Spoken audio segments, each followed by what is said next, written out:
Hello friends, welcome to another episode of Thoughts on Education. Today we have with us Dr. Avijit Nair, who is a CEO at Akemi Business School, Pune. Hi sir. Hi, good afternoon. Good afternoon. Can you please introduce yourself, sir? Yeah, thank you, Anka, for giving me the chance for the interview today. I'm Avijit Nair. I started my journey in the field of education almost 25 years back. I joined the Indian Air Force in the education domain and had been carrying out all education-related duties in the Indian Armed Forces.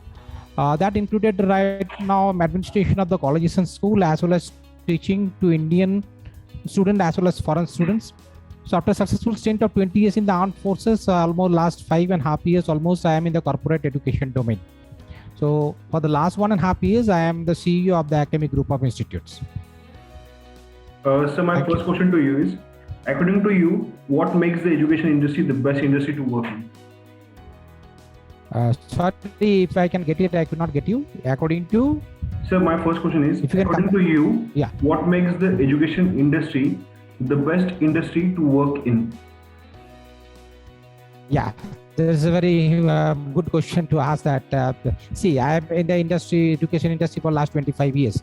And, the most satisfying experience of being the education industry and which differentiated it, make it better than any other industry, which I feel is the kind of satisfaction that you get by teaching them, by being involved in the processes of the student making their career and directly or indirectly in the nation's progression. See, whether it's a judge, whether it's an IAS officer, whether it's an armed force officer, everybody goes to the classroom. There's no one who doesn't go to the classroom. So this is one industry wherein if you are ethical and if you really are dedicated and giving your best in the industry, you get a unique satisfaction and that you are contributing to the building of the nation by producing the best of the citizens with the right values, not only knowledge, but the right attitude and the right values. So that I feel makes the education industry score above all the other industries. So my next question is, what is your philosophy of leadership and how will you describe your leadership style? See, philosophy of leadership, leadership, there are thousands of theories on leadership. What I personally believe is that leadership is to a great extent situational. Like the kind of leadership that I used to have in the armed forces cannot be same implied in the education domain, in the corporate sector or in university setup. But there are certain basic tenets which remain the same in all situations, though I still believe it is situational, but there are certain factors I will highlight on that. One of the most important part is that walking the talk. A leader, whatever he says, whatever instructions he gives, whatever policy makes, if he himself is not following that, the followers will not follow that. This is very clear, as simple as that. So you have to walk the talk. If I want my employees to be punctual, be coming in time, and do not gossip around and do the dedicatedly the job entirely for the 8 hours or 9 hours or whatever the time schedule is, as a leader, I must follow that. That is one important thing. Secondly, I have always believed that it should be people-centric. People first should be the principle of leadership. I have always been emphatic in my leadership style, and I believe that the way I want to be treated, similarly my juniors also want to be treated like that way. The way I do not want to be treated by my senior, I do not treat the juniors also in that particular way. Third, integrity is very important. As I told, walking the talk and similarly integrity. If I should be doing honestly whatever in front of my staff as well as behind that. So that is all the things. Apart from that, a leader should be able to create a vision. Particularly when you talk about educational domain, it is more or less of inspirational leadership. They have to be inspired to have the first leader should have a vision and progression of the institution, and at the same time he should be able to explain his vision and convince these people, incorporating their suggestion also to create a vision of a collaborative vision and achieve that, and that becomes easy when it is a collaborative vision and with the leader taking the lead, and then they create the mission statement and achieve it. So these are all my views on the way leadership is there in the education domain. So my next question is, being the CEO, what are some plans that you are currently designing for your college and for its students? See, we have to take into cognizance what is happening around. It is very important a leader or a CEO or a director, if it doesn't take into cognizance the factors which are contributing to the growth of education and industry, will be failing in their duty. There are a lot of colleges and strong with the director and the staff also, when we decided that we need to give something in extra to the student, because we are under Pune University, there's a certain framework of curriculum that we have to follow. But beyond that, whatever value addition that we can give them, so that they become employable and it's a lifelong, they are going to benefit out of that. Towards that, we found that the future is of analytics, artificial intelligence, data science, data mining. All these are going to change the landscape of the employability in the next few years. Maybe in the next 5 years down the line, you'll find some of the job vanishes because of this all factors coming in. So we have launched a new program considering all these aspects. We have termed it as IMBA++, where we are incorporating all these strengths which are going to be their future. So this is one part which will be technically creating them and preparing them for the future career. And the second aspect is that because of the constant uncertainty and the dynamism of the present world, they need to be prepared with the life skill education also. So we put a lot of value on the life skill education.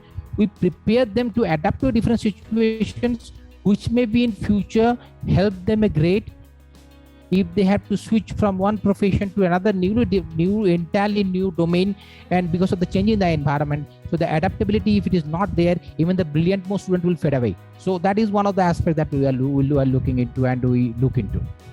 So my next question is, the education system in India and other foreign countries are structured very differently. In your experience, what can an inbound student gain from studying here in institute or university? The new NEP, if you see, they have incorporated a lot of good things. The implement is going to be a little bit difficult because of so many diverse factors. But when you compare for best, but the kind of a model that Finnish education having, and the same cannot be implicated or replicated in India because of the diverse other geographical, demographical conditions. Yes, when you talk about if foreign students come to India, what are the takeaway that they can get?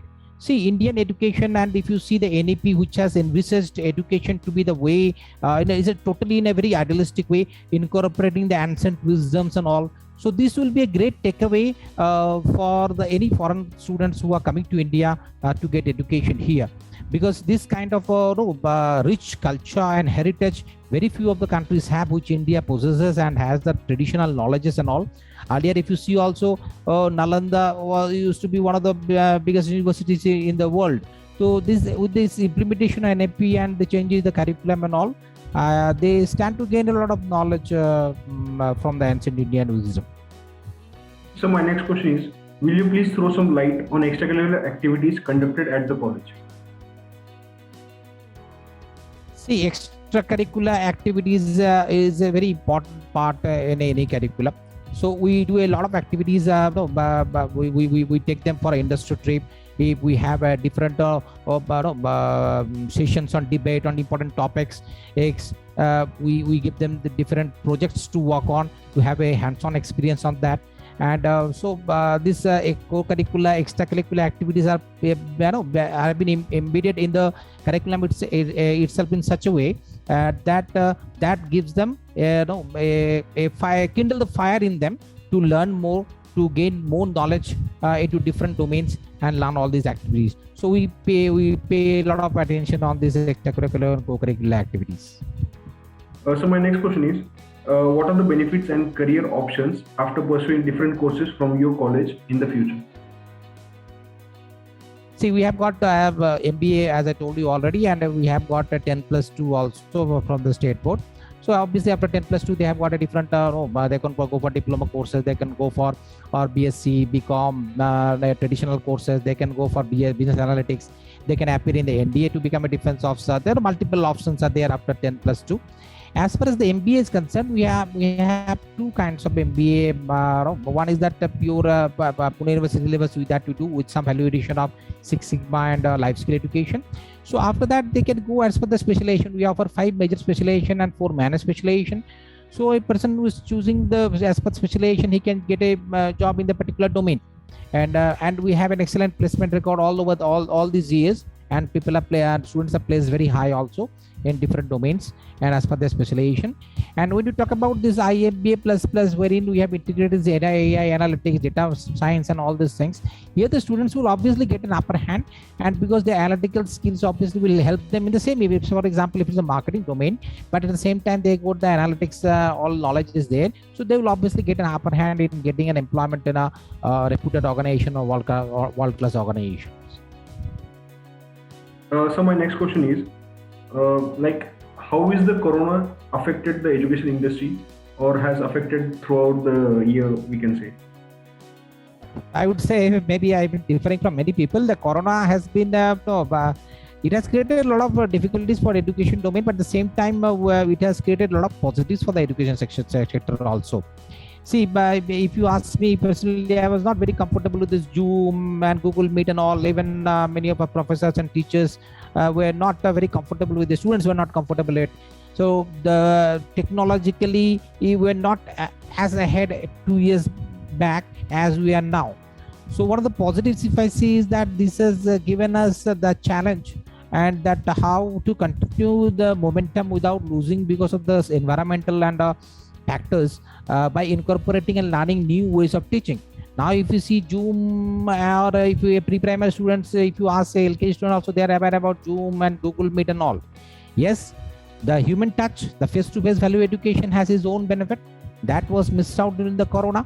But at the same time, maybe initially maybe 1 or 2 month hiccup, because everybody has to come to that terms of learning all these things, technological this thing, and it has done a good advantage also. Now students are comfortable in attending online lectures, and they are not confined to only the college lectures, a particular topic. They can access to the lectures of the best in the world also.